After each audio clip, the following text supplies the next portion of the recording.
Oke, baik teman-teman, salam semuanya. Selamat malam untuk kita yang mungkin pada saat hari ini sedang banyak pergumulan dan banyak masalah. Pada kesempatan hari ini, kita kembali lagi bersama program yang mungkin akan memberkati kita, yang mungkin akan membuat kita terbang ke kerohanian. Oke, bersama program yaitu program Kamu Lebih Dari Pemenang. Oke, seperti biasa teman-teman, hari ini sudah kedatangan narasumber kita yang sangat-sangat luar biasa. Dan pada saat hari ini juga dia ingin memberikan kesaksian untuk kita semua, dan kesaksiannya ini adalah tentang kehidupan pribadinya, dan semoga kehidupannya ini bisa memberikan kita cerminan bagaimana kita menjalani hidup ini. Tentunya juga ada firman Tuhan yang akan kami bagikan juga teman-teman.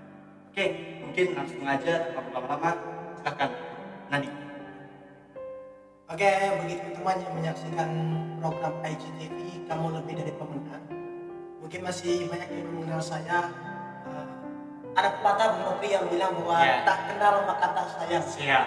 Karena itu kita perlu kenalan dulu biar saling sayang. Oke, Perkenalkan, nama saya Nadi Kodon.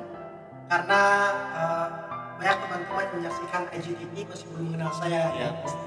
Karena ada pepatah bilang tak kenal maka tak sayang, tetapi dalam Tuhan kita harus kenalan dulu agar saling mengasihi, saling mencintai dan saling mendoakan di dalam Tuhan. Amin. Nama saya Nadi Kodun, saya lahir di Tewah 3 Juni 2001. Umur saya saat ini adalah 19 tahun. Saya menempuh pendidikan di perguruan tinggi di Kota Palangkaraya. Luar biasa sekali kita mendengar kesalahan. Semoga teman-teman juga dapat memantau ide teman kita ini, karena dia ini sangat aktif di dunia pelayanan. Oke, mungkin silakan nanti itu perkenalan ya teman-teman, untuk selanjutnya menjelaskan kesaksian tentang hidup. Oke, silakan. Haleluya. Bagi teman-teman yang melihat IGTV ini, semoga kesaksian saya bisa menjadi berkat bagi kita semua. Saya yang bersaksi Bung Nopri tentang masa kecil saya hingga saya beranjak dewasa dan hingga saat ini. Kenapa kamu bersaksi dari kecil? Kenapa enggak waktu kamu besar aja? Karena saya percaya bahwa kasih karunia Tuhan bukan sekedar pada saat kita dewasa, tetapi saat kita memulai dari sekarang. Saya lahir di keluarga Kristen Bung Nopri, tetapi saya tidak lahir dalam keluarga Kristen yang garis keras. Maksudnya gimana? Maksud saya dalam garis keras adalah kamu harus ibadah, kamu harus tetap. Oh ya. Kami dalam Kristenan yang slow. Mau kamu ke gereja, mau kamu enggak, ya itu urusan kamu. Bisa dibilang kurang sih. Diri kita sendiri yang ke sana. Yes. Puji Tuhan, ketika itu mungkin saat itu umur saya tidak tahu persis 3 atau 4 tahun, tapi saya ingat kejadian itu. Ayah saya meninggal dunia Pada saat umur itu. ya, dan ketika ayah saya meninggal dunia, kami harus Kota Palangkaraya. Mama memilih untuk pergi ke Kota Palangkaraya karena lebih dekat dengan orang tuanya mama, ibu saya. Oh iya. Kakek, nenek. Ya. Puji Tuhan, situ akhirnya saya welcome sama kami tinggal di situ.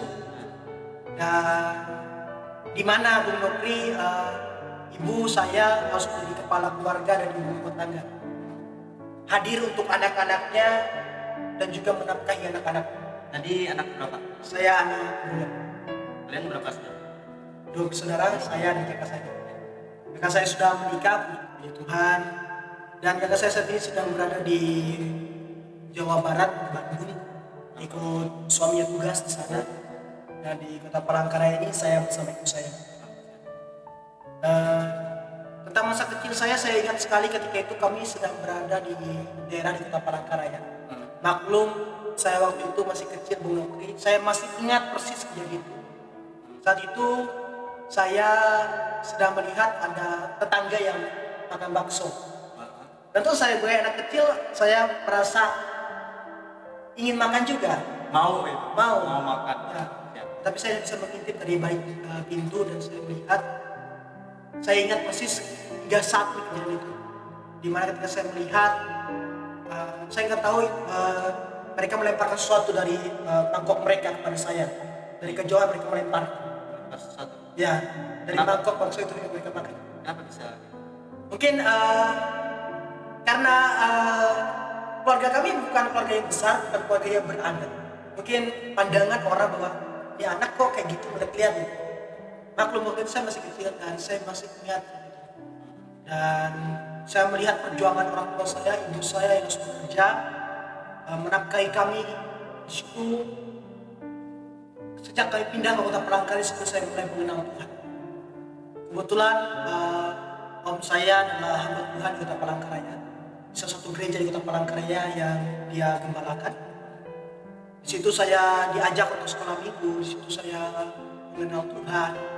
Dan salah satu pujian lagu anak sekolah minggu yang tidak pernah saya ganti Nokri ketika saya dari SD Ya. sampai SMP, Apa? saya tetap menyanyikan Berailah Seperti Daniel. Entah saya nggak tahu lagu anak sekolah minggu, tapi yang pasti itu lagu favorit saya. Sangat kayak melekat. Sangat melekat, yes. Hingga guru sekolah minggu bertanya-tanya, kamu nggak ganti lagu deh? Enggak, saya tetap ini. Saya bilang tetap pilih ini. Ya. Karena Daniel itu saya anggap menukri bahwa salah satu favorit saya ketika saya kecil. Ketika ceritanya oleh guru-guru sekolah minggu, dia dilempar ke luar singa. Sangat sangat besar sekali gimana? Yes, di situ harus bisa Daniel. Dan setelah itu, setelah kejadian dilempar diri oleh Orang. tangga itu, saya hanya diam dan termenung. Lalu ibu saya datang setelah bekerja, dia membawa makanan paling favorit saya ketika saya kecil adalah bubur kacang hijau. Saya makan dan saya bersyukur. Kadangkala saya menyadari ketika saya besar di ternyata hidup dengan keluarga bisa dibilang tidak lengkap karena tidak ada hanya seorang ayah. Dari kecil kamu sudah merasakan kehilangan. Yes. Di situ saya merasakan seringkali ketika kakek nenek saya memarahi saya berkata, Tuhan, kenapa Tuhan panggil Papa begitu cepat? Ketika orang lain saya lihat bisa merasakan kehadiran seorang ayah, ketika orang lain bisa merasakan kehadiran orang tua yang lengkap, kenapa saya nggak bisa merasakan Tuhan? Seringkali pun Nokri ketika saya melihat di sosial media orang-orang upload dengan orang tua yang saya sering bertanya, gimana sih merasakan pelukan seorang ayah? Gimana sih merasakan kasih sayang seorang ayah? Yes, di situ saya hanya termenung. Ketika kakek nenek saya kepada saya hanya diam dan bilang, andai Papa masih hidup, saya nggak bakal tinggal sama kakek nenek saya. Tapi setelah saya mulai beranjak dewasa, mulai mengerti, ini semua telah diizinkan terjadi. Satu pribadi yang tidak pernah tinggalkan saya, yaitu Tuhan Yesus. Saya merasakan begitu Tuhan mencintai saya, begitu Tuhan mengasihi saya. Ibu saya bisa dibilang Bu Nokri, kalau secara akal manusia saya bisa bilang ibu saya terlalu besar dalam mengasihi keluarganya. Dan seringkali ibu saya ditipu oleh saudaranya sendiri. Saya pun sering berkata kepada ibu saya, ketika saya sudah besar, saya bilang, Mah, kenapa Mama masih mau sih percaya sama orang yang udah nipu Mama? Ibu saya sudah bilang, kalau orang sudah tolong saya, kata ibu saya, kita wajib untuk tolong mereka juga. Saya seringkali meluapkan kekecewaan saya kepada orang tua saya karena kenapa Mama mau mengasihi orang-orang yang sudah menipu Mama, orang-orang yang sudah gak peduli sama. Ibaratnya kayak gak suka. Ya, tetapi salah satu yang paling berharga yang saya pelajari dari ibu saya, keluarga tetaplah keluarga. Mau dia menipu kamu, mau dia jelek-jelekin, memanfaatkan kamu, tetap keluarga, tetap kita harus kasih. Itu hebatnya ibu saya. Bahkan Bung Nokri, ibu saya pernah menangis karena ibu saya waktu itu tidak punya uang. Saya jujur, tidak punya uang, dia harus minjam kepada saudaranya. Di situ bukannya menerima uang, tetapi ibu saya malah dimarah-marahi. gimana marah? Mungkin saya Pas saya tidak tahu persis berapa, tapi ibu Intinya- saya menangis dari rumah dia. intinya niatnya Ya. untuk pinjam uang, cuman kelakuannya Ya, mungkin kalimat mereka tahu menyakiti hati ibu saya. Ah. Hingga saya curhat dengan om saya, nah, siapapun yang membuat ibu saya menangis, mau dia pendeta, mau dia siapapun, saya akan gampar. Itu kalimat ibu saya. Hingga saat ini saya masih ingat. Saya nggak peduli dia pendeta atau apapun. Kalau sudah buat ibu saya menangis, saya akan maju ke depan. Saya akan tampar. itu mau berapa? Itu waktu saya SMP. Saya nggak suka melihat orang tua saya disakiti, dihina, apalagi sampai melakukan air mata. Dan hingga akhirnya saya mendengarkan begitu banyak khotbah dari hamba Tuhan yang bilang lepaskan pengampunan, mengasihi, karena nggak ada gunanya kamu menyimpan kebaikan. Jika saya lepaskan pengampunan, saya bisa merasakan begitu besar kasih Tuhan. Ibu saya bisa bilang perempuan terhebat dan yang terkuat yang bisa membuat saya seperti ini sekarang. Dia selalu memberikan saya semangat, memberikan saya dukungan. Kadang ibu saya bisa bilang orang yang terbaik dalam membangunkan saya. Ketika saya setel alarm jam 4 pagi, saya nggak bisa bangun. Saya matikan alarm saya. Ibu saya sudah bangunkan saya. Kalimatnya, jangan malas untuk bangun pagi. Saya bilang matahari belum terbit, mama sudah bangun saya. Dia bilang jangan malas. Kalimat itu yang membuat saya terbangun dan termotivasi. Hingga Bung Nokri, saya nggak bisa bilang begitu banyak karena sudah paling banyak banget mengasih saya. Dari awal saya kecelakaan apa nih?